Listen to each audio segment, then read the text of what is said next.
Hi, this is Russell for the Hampton History Museum.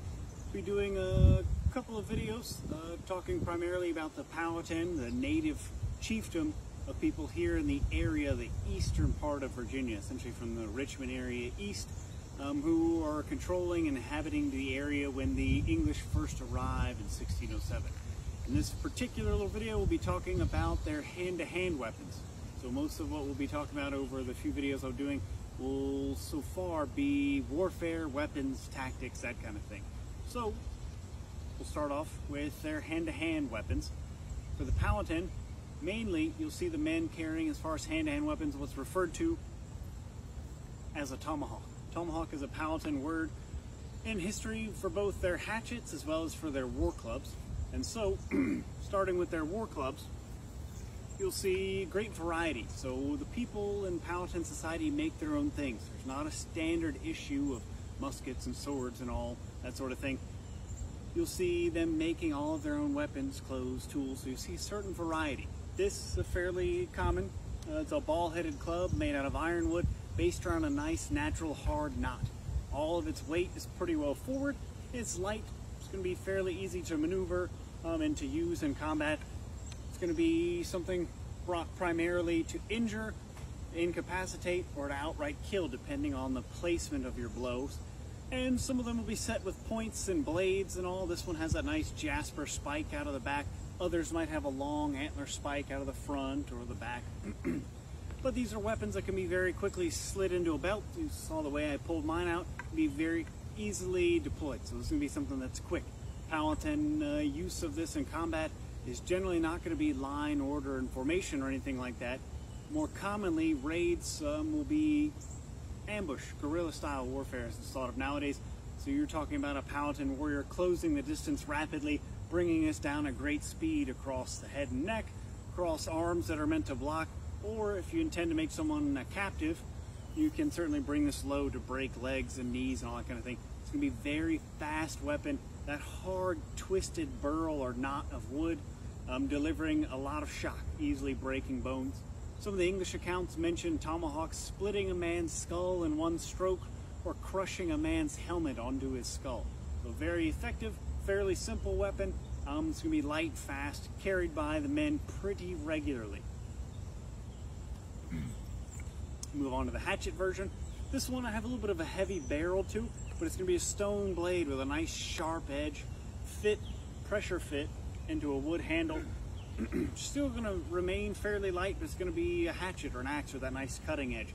So it can certainly be used to injure or incapacitate, or used lethally, probably brought down or from the outside with that nice sharp blade driving in. And the other main class of hand-to-hand weapons that you'll see the Powhatan using, the English mention Monohawk. It's essentially a wooden sword. These two may be a little long and straight for what we know of them, but the truth is there's a lot that we don't know about them. So you'll see many of them will be actually hardwood swords, the English mention, with somewhat of a curve, some of them fairly short, that will be brought down to break limbs, incapacitate, or possibly to kill. And really, all that is that nice hardwood edge, likely burnished, possibly fire hardened. So it's going to be light and fast, be used to block and deflect, to injure, and also to kill.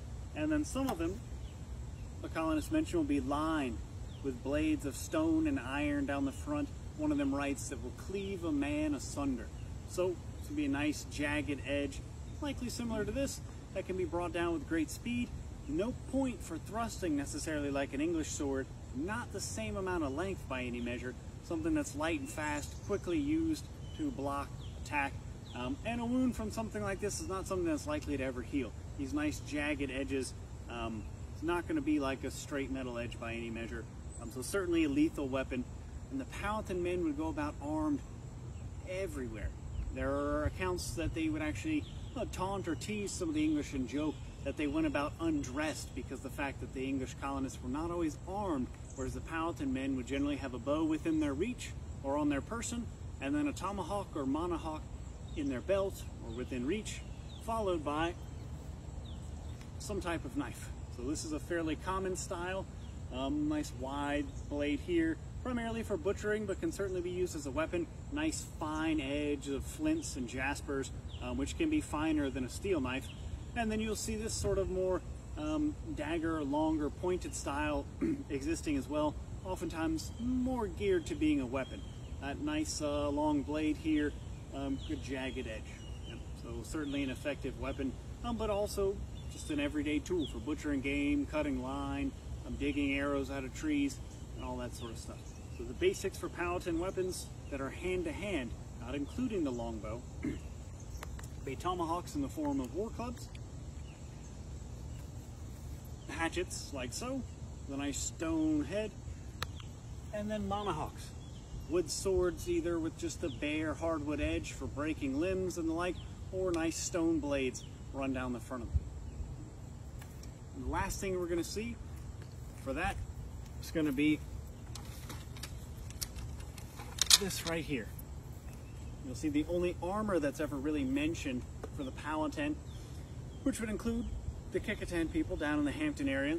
It's going to be a nice bark shield like this, worn either across the side as you're shooting at your enemy, protecting your vitals, or worn like so in hand-to-hand combat the way we think of a shield. It's a fairly simple construction. The English mention them being made of bark of trees or the skin of trees. It's likely going to be cut off in two layers, the outer bark and the inner bark. The spongy, thick outer bark is going to slow down blades, shot, that kind of stuff. And then the inner bark layer, as it hardens and dries, is almost like a wood grain.